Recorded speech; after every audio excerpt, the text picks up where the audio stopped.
समर्थन में बोले और साथ ही मोदी के विरोध में वोट डालने की अपील की। ये राजनीति राकेश टिकैत जी अब क्यों की जा रही है? किसानों की राजनीति कहाँ कर रहे हैं हमने तो यही तो कहा कि वे चावल मांग रहे, कोई वोट मांगने आए तो उनसे ये पूछ रहे ना कि भाई मेरे एमएसपी का क्या होगा, उस पर कानून बना दो, मैं वोट दे दूंगा, कानून बनवा दो उनसे। लेकिन आप लोग अब एक पार्टी के पक्ष में आ गए ना, यहाँ शुभेंदु अधिकारी के खिलाफ आए। अच्छा, जब लड़ाई हो जाए तो लड्डू बंटते हैं भाई, लड़ाई होगी तो लड्डू बंटते हैं क्या? कोई बांटते थे क्या भाई? ये किसानों को हमने बताया कि दिल्ली सरकार ने आपके साथ में अत्याचार किया, इनके जो चावल वो मांग रहे उसका रेट तो पहुंच जाए इन्होंने कि जो आपका रेट है उस पर कानून बना दो, हमारा भी रेट खरीद हो जाएगी। पश्चिम बंगाल में आपके यहाँ लंबा चौड़ा कार्यक्रम रखा गया है, कोलकाता में किया, फिर आप नंदीग्राम आ गए हैं। नंदीग्राम में ममता बनर्जी खुद उम्मीदवार हैं, शुभेंदु अधिकारी उनको हराने का दम भर रहे हैं। आप लोग ममता बनर्जी के पक्ष में प्रचार कर? ना हम तो नहीं कर रहे उनके पक्ष में। ममता दीदी ने तो किसानों का समर्थन किया था और कर दिया तो ठीक है, उनका धन्यवाद है। हाँ, तो अगर शुभेंदु अधिकारी को आप हराएंगे तो उसका सीधा फायदा, अगर हराने की बात करेंगे तो ममता बनर्जी को नहीं, हम तो किसानों को कहा कि जब वे वोट मांगने आए तो उनसे ये पूछना कि मेरे चावल का रेट क्या है और उस पर कानून बनवा दो। दिल्ली में 5 लाख आदमी बैठे हुए हैं तो कानून बनवा दो, हम नहीं कहेंगे। किसान कहीं राजनीति का शिकार तो अब नहीं है? राजनीतिक शिकार कहाँ हो रहा किसान? हमें कौन कर लेगा राजनीति का शिकार? या आपकी अब महत्वाकांक्षाएं परवान चढ़ रही हैं? उत्तर प्रदेश में अगले साल चुनाव होने हैं। हाँ, तो चुनाव है तो अगर सरकार काम नहीं करेगी तो वहाँ पे भी तो कहना पड़ेगा हमको। तो आपने आर पार की लड़ाई का मन बना लिया है, यानी कि अब सरकार से बातचीत तो आगे बढ़ेगी नहीं इस तरीके से, और बातचीत हुए भी लंबे। क्यों नहीं बढ़ेगी बातचीत? सरकार बात कर ले हमारे से, हमारा काम कर दे सरकार। अभी कोई प्रस्ताव नहीं आया? ना आया नहीं कोई प्रस्ताव उनका। आप लोग इसी तरह से बैठे रहेंगे इंतजार? ना बैठे रहेंगे, हम तो पूरे देश में जा रहे हैं। पूरे देश में अलग अलग हर जगह बीजेपी के खिलाफ वोट डालने की अपील करें? नहीं, वहाँ क्या इलेक्शन है? अब कर्नाटक में जाएंगे, वहाँ तो इलेक्शन है नहीं, लेकिन वहाँ पे जो रागी आया है मंडवा पहाड़ पे, तो जो फसलें एमएसपी की है हम उसकी बात करेंगे। वहाँ पे तो आंदोलन शुरू हो गया। पश्चिम बंगाल आने का आपका मेन मकसद क्या है? यहाँ पर आकर धान के किसानों की भी आप बात कर रहे हैं, किसानी में कितना फायदा या नुकसान है उसकी बात कर रहे हैं। बंगाल आने का आपका मकसद ठीक चुनाव के ये 10 दिन पहले जब 27 तारीख को इलेक्शन होना है, क्या है? और मकसद तो हमारा ठीक है भाई, ऐसी जो ठगी सरकार है इसे भगाओ यहाँ से। कौन सी सरकार?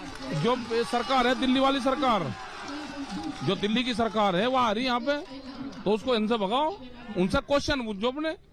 मतलब दिल्ली में आप लोगों की बातचीत नहीं हो पा रही है तो आप लोग यहाँ पे आए, उनको ढूंढने आए। यहाँ पे पता चला कि सारे यहीं आ रहे तो मिले नहीं कोई, वे कहाँ है? उनको मिल जाएंगे तो बात करेंगे उनसे। लेकिन बीजेपी तो अब की बार 200 पार का नारा दे रही है। पिछले 2019 इलेक्शन में भी बंगाल में उसका प्रदर्शन बहुत अच्छा रहा था, तो उसको कैसे हरा पाएंगे आप बंगाल में? और नहीं हारेंगे तो हमारे पे क्या है? हम तो अपनी बात तो कहेंगे, मत हारो, हम आंदोलन थोड़ा खत्म कर देगी। वो आंदोलन चलता रहेगा? आंदोलन चलता रहेगा, पक्के मकान बनेंगे वहीं। आप सड़क पे गाजीपुर में सड़क पर पक्के मकान बनाने के आएंगे, पक्के मकान वहाँ सिंघू में बन गए, वहाँ पे भी बनेंगे। तो आम जो लोग हैं उनको आने जाने में परेशानी हो? उनका खोल रखा, वो आम जनता है वो बैरिकेटिंग तोड़ो, जो पिछले खुले हुए थे 26 जनवरी से जो पहले रास्ते खुले हुए थे वे खोल लो अपने, चलो। राकेश टिकैत जी, एक और सवाल आम लोगों के मन में है। कल तक तो बात ये कही जा रही थी कि आप लोग किसी भी राजनीतिक मंच पर नहीं जाएंगे, लेकिन अब अगर बीजेपी को छोड़ दें तो बाकी हर एक नेता का आप लोग स्वागत कर रहे हैं दिल खोलकर। गाजीपुर बॉर्डर पर भी यही देखने को मिला और यहाँ पर भी यही यहाँ तो नहीं कोई नेता तो नहीं कोई मिला यहाँ पे भी कोई नेता तो। लेकिन भाषण तो किसी के समर्थन में ही हो रहा है। नहीं, समर्थन नहीं कहा हमने, तो इनके खिलाफ करा समर्थन। तो यहाँ पर मुख्य लड़ाई किसकी है? शुभेंदु अधिकारी वर्सेस ममता बनर्जी। तो शुभेंदु अधिकारी के खिलाफ वोट डालने की बात करेंगे तो सीपीएम के उम्मीदवार के लिए तो आप आए नहीं, और भी होंगे, कांग्रेस वाले भी होंगे, और भी होंगे, किसी को जो ठीक लगे, जो बीजेपी को हरा सकता है उसको दे दो वोट। ऐसा लग रहा है आप लोग भी जिद पर आ गए हैं। सरकार से क्या कहना चाहेंगे? अगर मीडिया माध्यम बने तो क्या मैसेज देना चाहेंगे आप? बातचीत कैसे? बातचीत करवा दो, हमारी सरकार से लड़ाई होगी, आप बीच में बात करवा दो। हमारी जो कानून है एमएसपी पे कानून बनवा दो, जो 3 बिलियन को वापसी करवा दो, एक कमेटी बन जाएगी, जो और इशू होगा उस पर बातचीत हो जाएगी। कुछ बिंदु तो मानने के लिए वो तैयार थे, कुछ पर कहा कि नहीं ये नहीं हो सकेगा, लेकिन आप लोग भी रिजिड हो गए कि तीनों खारिज करो नहीं तो नहीं माने। तीनों खारिज हो जाएंगे, नवंबर दिसंबर तक हो जाएंगे खारिज। ममता बनर्जी जीत रही हैं पश्चिम बंगाल से। अब हमें नहीं पता कि क्या कौन जीत रहा कौन आ रहा। आपकी मुलाकात हुई है दीदी से? ना ना हमारी नहीं मुलाकात। उनके पैर में चोट लग गई है, उस पर क्या कहेंगे आप? यही नंदीग्राम में ही चोटिल लोग चोट लगी है, पता के उन्हें धक्का दिया किसी ने।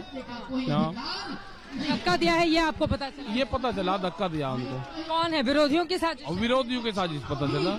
मतलब विरोधियों ने दीदी को धक्का दे दिया, लेकिन विरोधी कह रहे हैं कि हादसा है।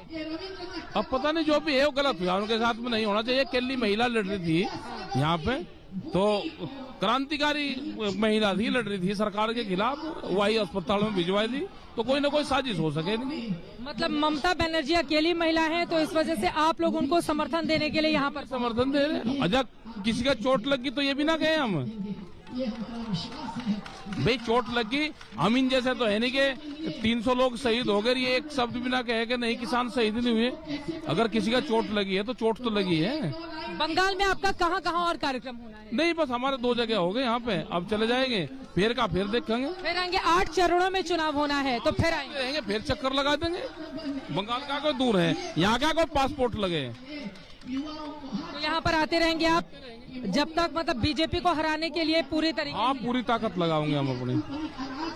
अगर आप बीजेपी को हराने के लिए यहाँ पर आएंगे तो फिर बीजेपी वहाँ पर क्यों मानेगी आपकी बात? और मत मान लो, इतना नहीं मानने की, इतना ऐसे ही करते रहेंगे। सर बीजेपी को लगेगा कि अब किसान जो हैं वो नेतागिरी कर रहे हैं, तो फिर नेताजी लोगों से क्यों बात? भाई नेतागिरी कहाँ कर रहे हैं हम? हमारी बात मान लो, हमारी बात मान लो ना। आज बात भी नहीं मान लोगे और हम कहीं जा भी ना, हमें जेल में डाल दो, नहीं जा। चलिए चलते चलते अब पश्चिम बंगाल के लिए खास तौर पे क्या कहना चाहिए? पश्चिम बंगाल में ये है कि ये अगर किसी पार्टी की सरकार होती तो अब तक बात हो जाती। ये तो व्यापारियों की सरकार है, इस सरकार को तो बड़ी कंपनियां चला रही है। अब देखना ये है कि पार्लियामेंट कब बिकेगा, कब उसको ठेका होगा। आप लोग तो वहाँ पर भी जाने की तैयारी कर? जाएंगे वहाँ पे, फसल बेचेंगे अपनी पार्लियामेंट पे। प्रधानमंत्री ने कहा हमको तो। आपको एंट्री कहाँ मिलेगी? क्यों? पार्लियामेंट में एंट्री में तो हमने तो 2002 में फसलें चढ़ा दी थी वहाँ पे, कौन रोकेगा हमको? तो अभी पार्लियामेंट का क्या है प्लान? जाएंगे, किस दिन चले जाएंगे, वहीं मिलेंगे आपको, अपनी फसल ले जाएंगे। वहाँ पे किस चीज की फसल बेचेंगे? वहाँ गेहूँ बेच देंगे और फसल बेच देंगे, वहीं बेचेंगे। वहाँ बढ़िया मंडी है पार्लियामेंट में, क्योंकि व्यापारी भी अंदर बैठा, उसने भाव तय करा है, तो वहीं बेच देंगे, बढ़िया रेट पे बिकेगी।